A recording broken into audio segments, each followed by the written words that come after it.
Yok. Oğlum olmaz. Bu kız seni parmağının ucunda oynatıyor. Yok, hayır.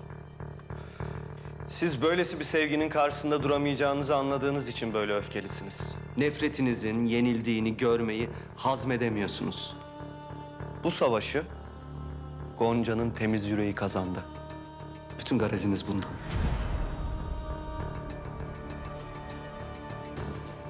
Siz göreceksiniz.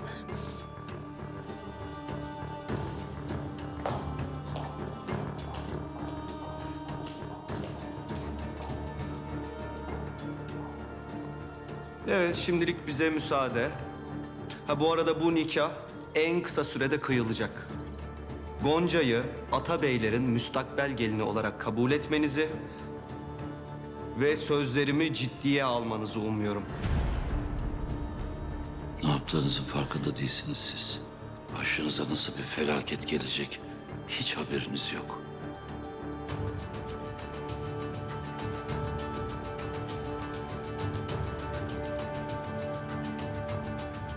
Babanı dinle Toprak. Çok duyduk biz bu lafları. Hadi gidelim. Arzu hiçbir yere gidemez. Bundan sonra Arzu benimle yaşayacak. Onun hayatını da mahvetmenize izin vermeyeceğim. Hadi oradan be. Arzu'yu bir tek sen mi düşünüyorsun? 4 duvar arasına hapsetmek, istemediği okulda okumaya zorlamak mı bu kıza sahip çıkmak? Hadi in oradan be. Gidelim. Toprak gitme. Toprak oğlum gözünü seveyim. Gitme. Halil bir şey yapsana. Bir şey yap. Hayır. Arkalarından giderek, kollarından tutarak, hayır gitmeyeceksiniz diyerek onları ikna edebileceğini mi düşünüyorsunuz? Ha?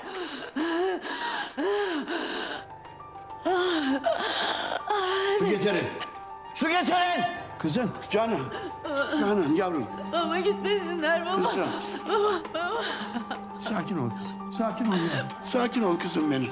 Sakin ol yavrum. Baba gitmesinler baba. Baba. Tamam yavrum. Tamam. Abi, teşekkür ederim. Ne dedim ben sana? Hatırlıyor musun?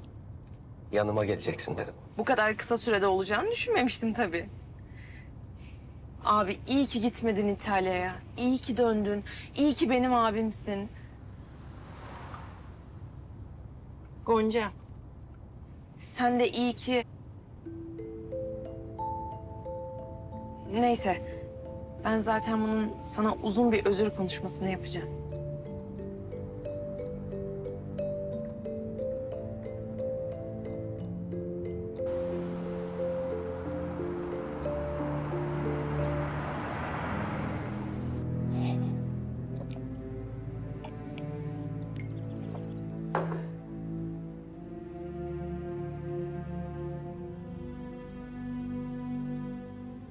İyi misin kızım?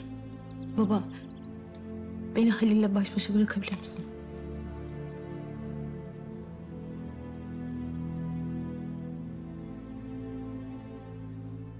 Kendini daha fazla yıpratma olur mu kızım yani? Tamam baba.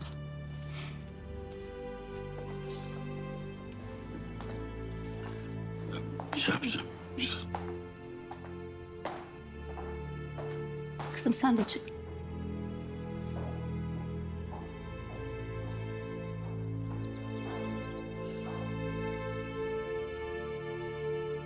Otursana Halil.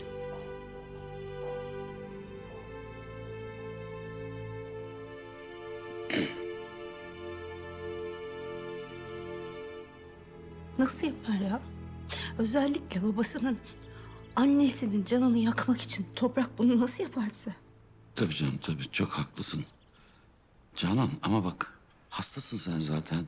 Babanı da duydun. Hadi böyle paralama kendini olur mu?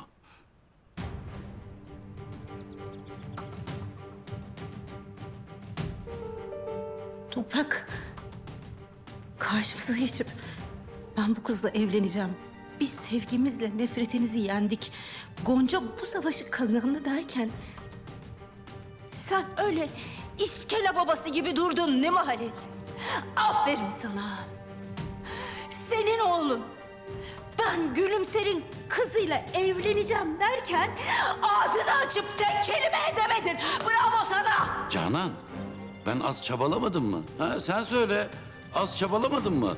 Ama oğlun söz dinlemiyor ki senin. Bak babanı da duydun. Gitmelerine engel olamazsınız demedi mi? Ya bırak. Bunların hepsi senin suçun. Canan, ne diyorsun sen ya? Ne alakası var? Canan şimdi sen niye bana yürüyorsun ben anlamadım ki. Çok alakası var Halil. Sen soktun Gülümser'i bizim hayatımıza. Sen soktun Gülümser'i bu evin içine. O kadının fotoğrafları duruyor hala bu evin içinde. Sen olmasaydın benim hayatımda şu anda Gonca diye biri de olmayacaktı. Bunların hepsi senin suçun. Canan ne diyorsun sen? Gonca'yı ben mi çağırdım Isparta'ya? Ha? Oğluna ben mi dedim git Gülümser'in kızına aşık ol diye? Bırak kendini kandırmayı. Sen Gülümser'e aşık olmasaydın bu hayat böyle olmayacaktı. Nasıl Gülümser zamanında senin aklını aldıysa... Gonca da benim oğlumu öyle kandırdı. Koparttı onu benden. Bunların hepsi senin suçun. Canan ne yapıyorsun kızım? Delirdin mi Bunların sen? hepsi senin suçun. Canan ne yapıyorsun? Senin suçun. Ya Senin suçun. Canan dur ne yapıyorsun? Bunların hepsi Kızım, senin yüzünden. kızım, kızım, Senin yüzünden. kızım, ah, kızım sakin ol. Evet, sakin ol bir tanem. Canan. Sakin ol yavrum, sakin ol. Sakin. Otur. Halil'in yüzünden. Sakin ol güzelim benim, sakin ol yavrum. Ama Halil'in yüzünden. Tamam. Sakin ol. Sakin ol bir tanem benim, sakin ol. Sakin ol canım. Beğendin mi? Abi bayıldım.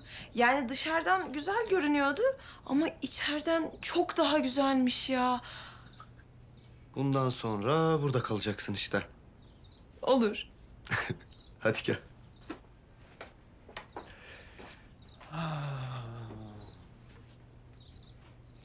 Yeni evin hayırlı olsun diyelim o zaman. Tamam mı Arzu Hanım? Artık istediğin gibi resimlerini de yaparsın. Abi ağlayacağım mutluluktan. Hayır, ağlamak yok. Hep böyle gülüyoruz bundan sonra. Görüşürüz. Görüşürüz.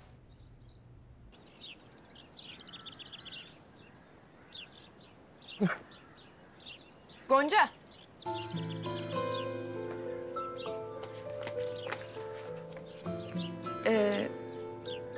Sana önceden söylediğim tüm sözler için çok özür dilerim. Tüm kaba davranışlarım için çok özür dilerim. Yani seni tanımıyordum, gerçekleri bilmiyordum. Beni affedebilecek misin Gonca abla? Abla mı dedi? Abla dedi, duydun mu? Gel buraya. Bak, geçmiş geçmişte kaldı, tamam mı? Sen yeter ki bundan sonra bana hep abla de. Bir süre sonra da yenge diyeceğim. Tamam hadi gidelim. Yerim seni. Oh, ay bulaştı. Görüşürüz. Abla dedi. Evet dedi.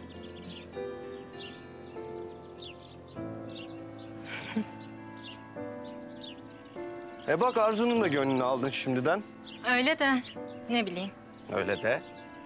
Yani kolay kısmını hallettik aslında ama şimdi ne yapacağız? Tahir amcadan bahsediyorsun değil mi? Evet.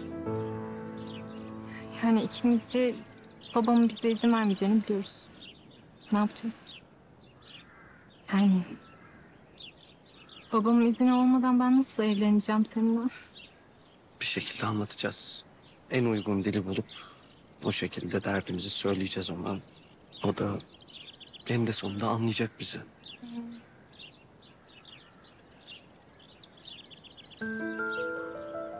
Güzel gözlüm. Biz birbirimize bir söz verdik. Bundan sonra hep yan yana olacağız dedik. Her ne olursa olsun birbirimize güç vereceğiz. Hiç kimsenin bize engel olmasına da izin vermeyeceğiz.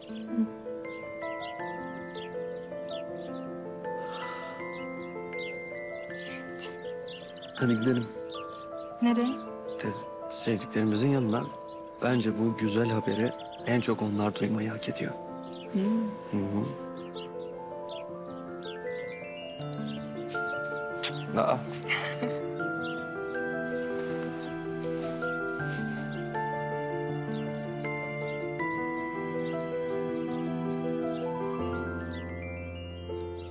İyice kurumuş mu aşkım? Kurumuş aşkım, kurumuş. Sen onu bana ver de şunları tekrar bir yıkayıver. Yıkayım aşkım ha. Seyfi! Sana diyorum Seyfi lan. Oturdun kaldın orada öyle. Gel de bir yardım et gari. Ya ana çok etkilendim doktorun Civan'ım. Bu hippi çocuklar da gitti ya onlara da can sıkıldı. Ağzını bıçak açmıyor bir saattir. Ben bir yanına gideyim de bakayım. Hadi bir bak gari. Aman.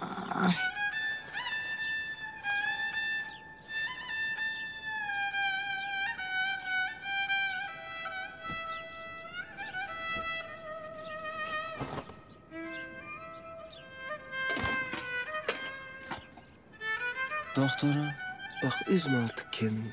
Benim de yüreğimi dağılıyor. Bak sana söz. Ellerimle tamir edeceğim ben onu. Böyle yepis yeni boyayacağım, kıpkıcır yapacağım. Böyle rengarenk süslemeler, çıkartmalar da yapıştırırım. Yeter ki sen bana ne istediğini söyle. Ha? Ben hepsini yaparım. Yapamam mı? Yaparım. Ha?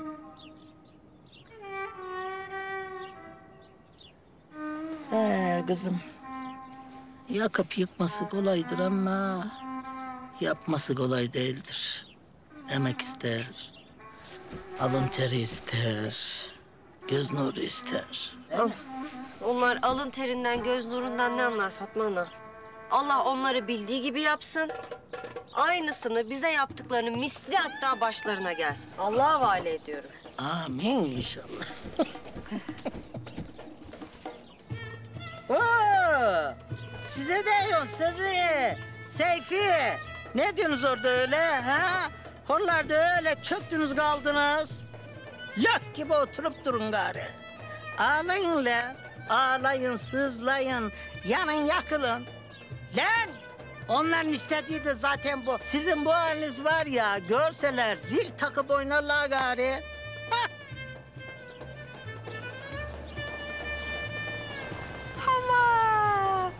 Kız! Doktorum bak buraların en civan mert, en delikanlı adamı toprağımla. Yengelerin en güzeli, en temiz kalplisi Gonca geliyor. Biz el ele verdik mi yepis yeni yaparız buraları. Ha? Haydi gül biraz ne olur.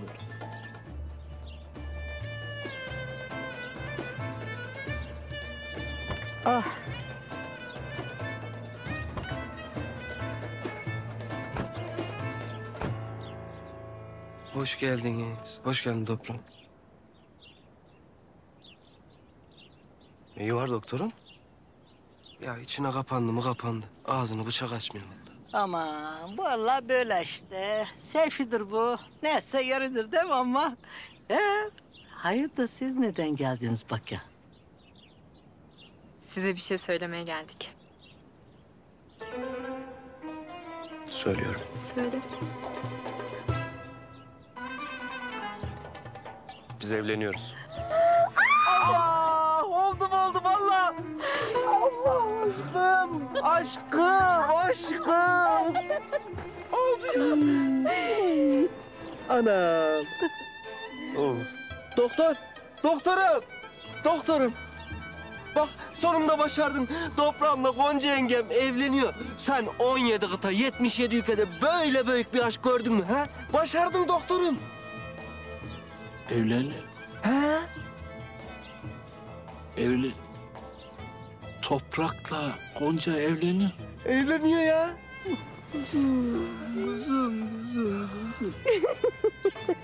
Sayende. Allah! Vız gider, tırıs gider zalimlerin yaptıkları. Allah'ım. Adamı nasıl?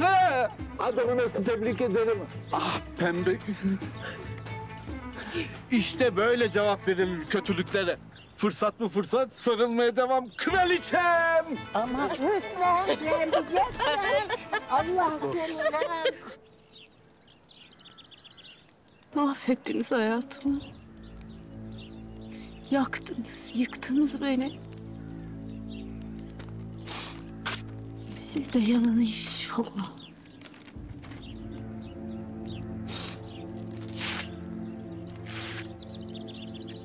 Cayır cayır yanın.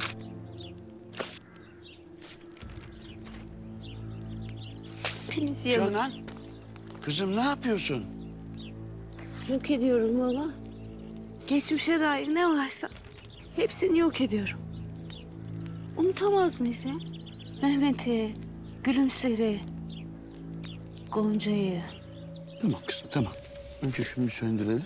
Burayı temizlerler onlar. Tamam mı? Kızım bak buraya. Sonra elimizi yüzümüzü yıkayalım. Doktora gidelim olur mu? Doktor unutturur mu baba? Unutur. Unutur güzelim benim. Unutur. Gel. Gel güzel. Şunu söndür. Temizle bir orasını hadi. Temizlenince unutur muyuz baba? Unuturuz yavrum. Unuturuz. Unuturuz güzel. Hadi gel. Tamam. Tamam güzelim. Hadi. Yavaş! Yavaş! Yavaş! Buyurun ağam. Arabayı hazırla çabuk. Çabuk. Hemen beyim. Halil! Halil Canan'ın çantasını al çabuk gel. Unutacak mıyız baba? Unutacağız güzelim. Unutacağız yavrum. Ne oldu Rıfat ağa hayırdır? Doktora gidiyoruz. Sen de karının yanında ol. Tamam tamam.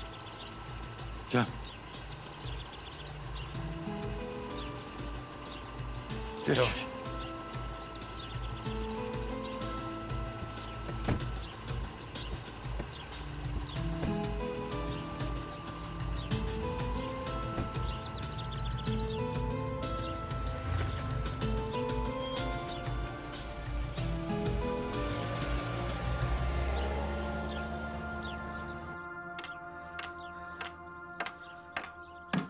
Şu halimize bak.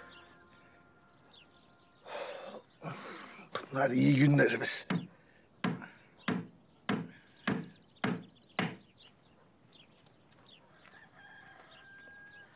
Babacığım, kolay gelsin. Hayırdır dedenin marifetlerini görmeye mi geldin? Hayır amca.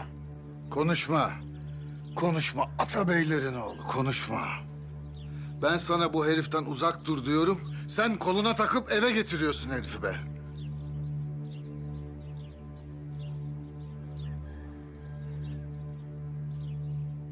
Sana bir şey söylemeye geldik. Söylemeyin benim yapacak çok işim var. Bir dinle lütfen. Tahir amca. Bizim önümüzde iki seçenek vardı. Biri ayrılmak. Bir daha görüşmemek. Ki annemi, babamı, dedemi memnun edecek şey bu. Biz bunu seçmedik. Diğeri... Ben Gonca'sız bir hayat sürdürmektense ölmeyi tercih ederim. Oysa biz yaşamak istiyoruz. Hiç ayrılmamak. Bu da diğer seçenekti. Biz bunu seçtik.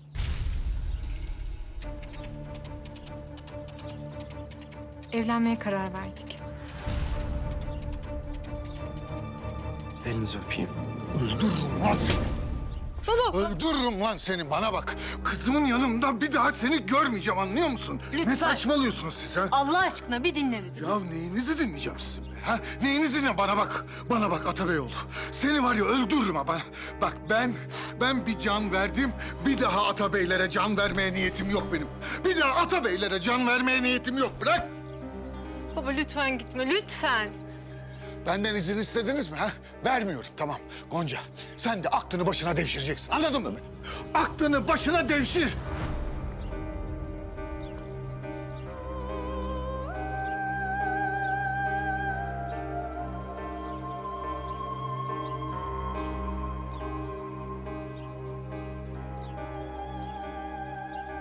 Ne yapacağız şimdi? Ona biraz zaman vermek lazım bence. Yani bu kadar şeyi hazmetmek kolay değil.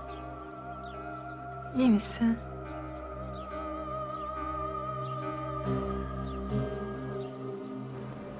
Çok teşekkür ederim. Geçmiş olsun. Ne diyorlar baba? Psikolog görecekmiş. Can'ın durumu hiç iyi değil. Ne diyorsun sen Rıfat ağa ya? Bahçede fotoğrafları yakıyordu. Bir köşeye gitmiş. Eski fotoğrafları, gözleri dolu dolu onları yakıyordu. Ondan önce de salonu aşağı indirdi. Bir gülüyor, bir ağlıyor. Menopoz demişlerdi. Ya değil. Annesinde de böyle başlamıştı. Garip davranışlar, ufak tefek taşkınlıklar. Ben böyle kaybettim Halil karımı. Şimdi Canına baktıkça onu görüyorum. Rıfat ağa ağzından yel alsın. O ne biçim söz öyle? Bir de şimdi Toprak Gonca ile evlenirse daha kötü olacak. Her şey çok daha kötüye gidecek. İyi de biz buna nasıl mani olabiliriz ki?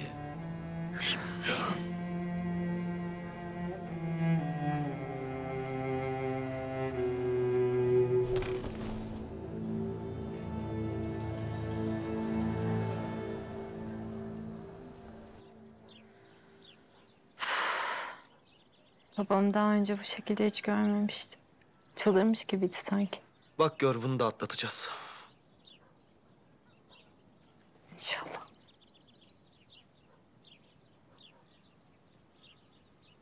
Gonca bir şey mi oldu? Tahir amca nerede? Gitti. Bağırdı çağırdı gitti. Neden? Toprak'la evleniyoruz onu söyledik. Ne? Ay inanmıyorum, evleniyor musunuz siz? Ay çok sevindim. Sen gibi sevinmedi babam. Ne yapmasını bekliyordun ki sen? Adamın evini başına yıkmışlar. Kırıp dökmedik eşya bırakmamışlar. Üstüne gidip dövmüşler. Arda. Zeynep bir saniye. Öz babanı Gonca. Öz babanı öldürdüler. Anneni öldürmekten beter ettiler. Ne yapmasını bekliyordun? Arda. Ne yapmasını bekliyordun? Sarılıp alnını mı öpecekti bu herifin? Hepsi bu herif ve ailesi yüzünden oldu zaten. Arda kes. Bu işler seni hiç ilgilendirmez. Bu işler beni çok ilgilendir toprağım.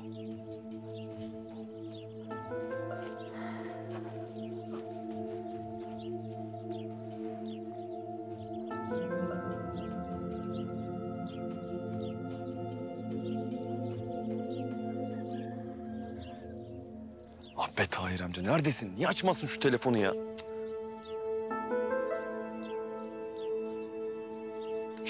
Ya bakmayın siz Arda'ya, biliyorsunuz işte. Ya resmen evleniyorsunuz, inanamıyorum. Çok sevindim.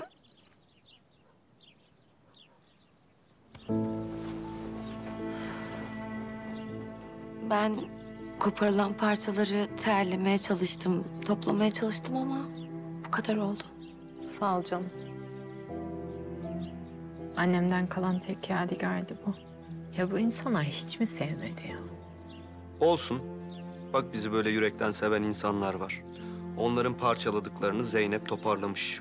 Bizi böyle sevenler oldukça bizim sırtımız yere gelmez. Hadi kalk gidiyoruz. Nereye? Hadi yürü. Onu da al. Hadi yürü. Nereye gidiyoruz? Çok soru soruyorsun.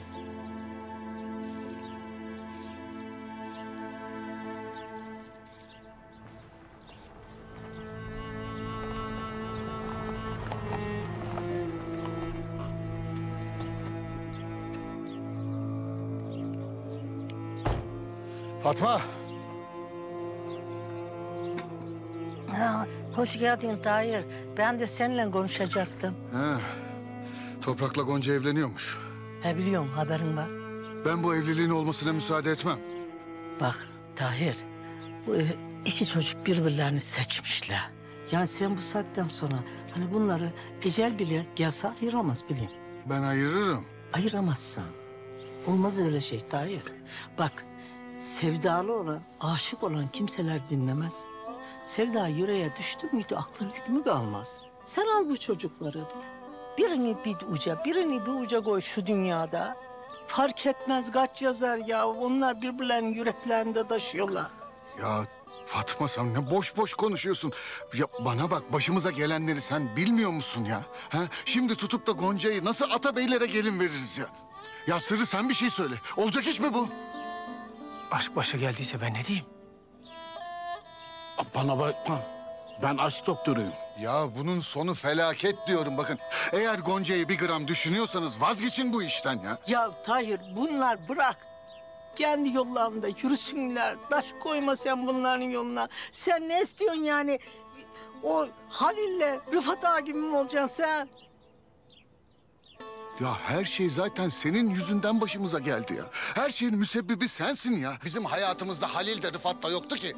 Gonca o insan müsveddelerinin adlarını bilmezdi ki. Sen bozdun bizim düzenimizi, Isparta'ya getirdin. Şimdi de son tokatı vuruyorsun. Gonca'yla toprağı evlendiriyorsun ha. Tamam, tamam işte bak. Ne olacak biliyor musun? Onlar Gülümser'e yaptığının aynısını Gonca'ya da yapacaklar. Hasta edecekler, kanser edecekler onu. Onu da buraya yazıyorum. Alo Arda. He? Tamam, geliyor.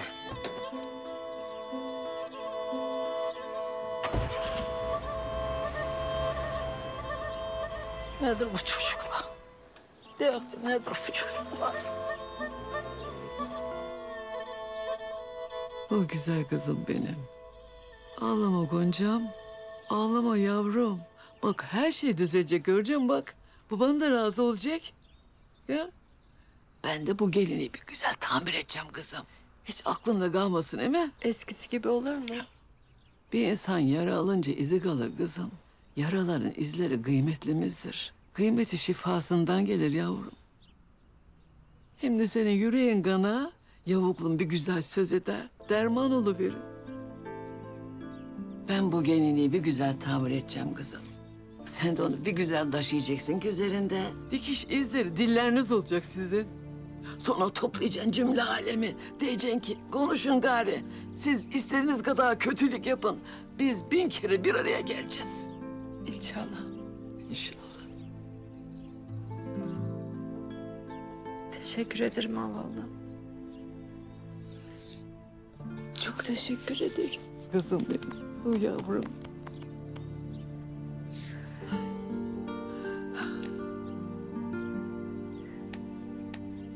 Gidelim artık. Müsaadenle. Gelinlik bana emanet kızım. Gözün arkada kalmasın. Eme senin. Teşekkür ederim. Ne güzel kızım benim. Ne güzel ya. Hadi bakayım selametle gidin.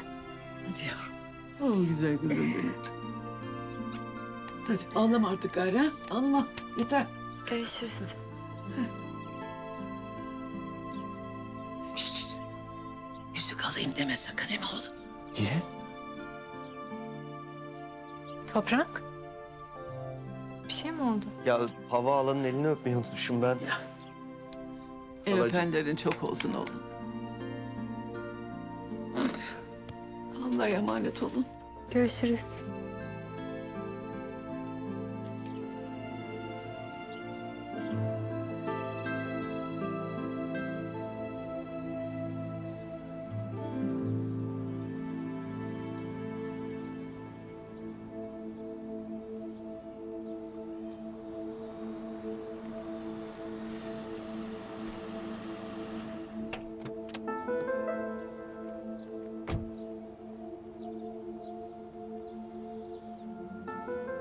Hayır amcam.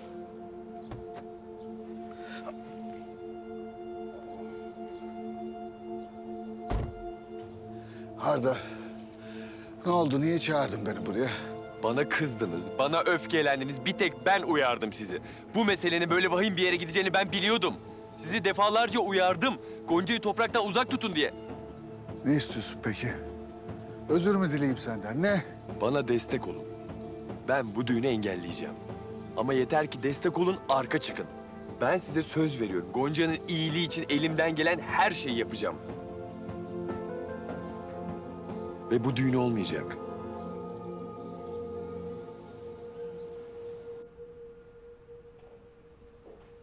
Babam hadi siz gidin, ben iyiyim bak. İyi misin kızım? Vallahi iyiyim baba. İyi, iyi. Kızlar da burada, kızlarla beni baş başa bırakın. Tamam. Merak etmeyin ben ilgilenirim. Gel Canan teyzeciğim. Daha iyi misin? Gel otur şöyle. Ay, Rıfat abi biraz nefes alalım biz de ya. doktor bir ilaç verdi. Biraz da sohbet ettik. Çarpıntım geçti ama böyle içim sıkılıyor, yüreğim daralıyor kızım. Ay canım benim. Ay normal bir durum değil yani. Herkes şoke oldu. Kim olsa etkilenir. Ben bile sarsıldım yani. Deniz, sırası mı şimdi bunları konuşmanın? Sırası Ececiğim, sırası. Ne yapalım? Hiçbir şey olmamış gibi mi davranalım yavrum? Bize yapılan bu metazoriyi kabul mü edelim? Kabul etmeyeceğiz Canan teyzeciğim. Hiçbir şeyi kabul etmeyeceğiz. Benim bir fikrim var. Ne gibi? Şimdi bizim Toprak'la uzun bir geçmişimiz var ya. Ben diyorum ki bu geçmişi birazcık eşeleyelim. Ne anılar, ne hikayeler, ne fotoğraflar çıkar. Yani Gonca'nın ayarlarını bozabilecek çok malzeme var bende. Kızım Gonca yer mi bunları ya? Kene gibi yapıştı onun sırtına, bilmiyor musun? Canan teyzeciğim, farkında mısınız bilmiyorum ama köprüden önceki son çıkıştayız. Şu an elimizdeki bütün kozlarımızı kullanmak zorundayız. O yüzden ben gidip Gonca'ya diyeceğim ki biz Toprak beni aldattığı için ayrıldık. Ne? Toprak seni kiminle aldattı kızım ya? Sen ne diyorsun? Deniz'le.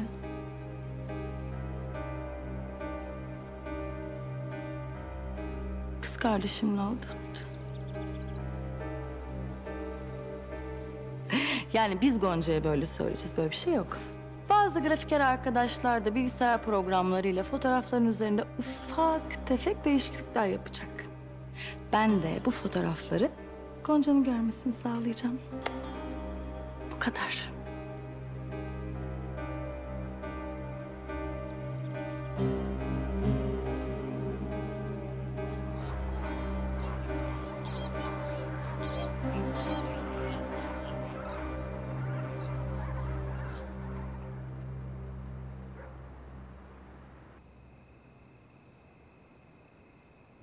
Aradığınız kişiye şu anda ulaşılamıyor. Lütfen daha sonra tekrar deneyiniz. Neredesin baba ya?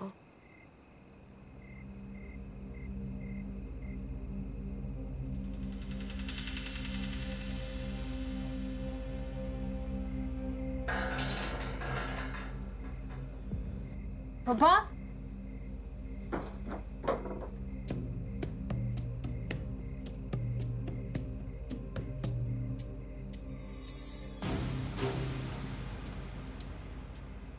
Hayırdır Rıfat'a tehdit etmeye mi geldin? Ha? Yoksa ortalığı yıkmaya mı geldin yine? Söylesene. Hadi ne yapacaksan yap. Korkmuyorum senden hadi. Her şeyi göze aldım ben. Ben senden bir ricada bulunmak için geldim. Hakkım yok biliyorum. Biliyorsun neden geldin? Canan benim tek evladım. İlk göz ağrım. Eğer siz evlenecek olursanız Canan mahvolur. Siz evlilik kararını aldığınızda yıkıldı kızım. Doktora gittik. Neden? Teferruatını anlatamam. Ama bugün kızımın bakışlarında annesini gördüm. Onu nasıl kaybettiğimi hatırladım. Siz kararınızdan dönmezseniz Canan'ı kaybedeceğim. Bunu iyi düşün Gonca. Değer mi? İyi düşün. Ben kızımı, Toprak annesini kaybedecek. Sadece kendinizi düşünmeyin. Biraz da yakınınızdakileri düşünün. Kızıma kıymayın. Yoksa Yoksa ne? Benim anneme kıyarken biraz olsun düşündünüz mü siz? Hı? İftiralar atarken canınız yandı mı biraz? Babamı öldürürken peki? Hı? Biraz olsun yüreğiniz acıdı mı?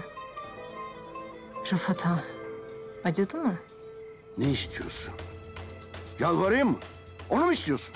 Rıfat'a, Canan Hanım da siz de bu iki aile arasındaki düşmanlık bitti diye artık sevinmelisiniz. Siz Atabeyler benim aileme yaptıklarınıza rağmen ben intikam peşinde değil artık sevgi peşinde olduğum için mutlu olmalısınız. Anlıyor musunuz? Toprağa buraya geldiğinizden bahsetmeyeceğim. Sizden ne kadar nefret etsem de. Torununuzla aranızdaki uçurumu açmak istemiyorum.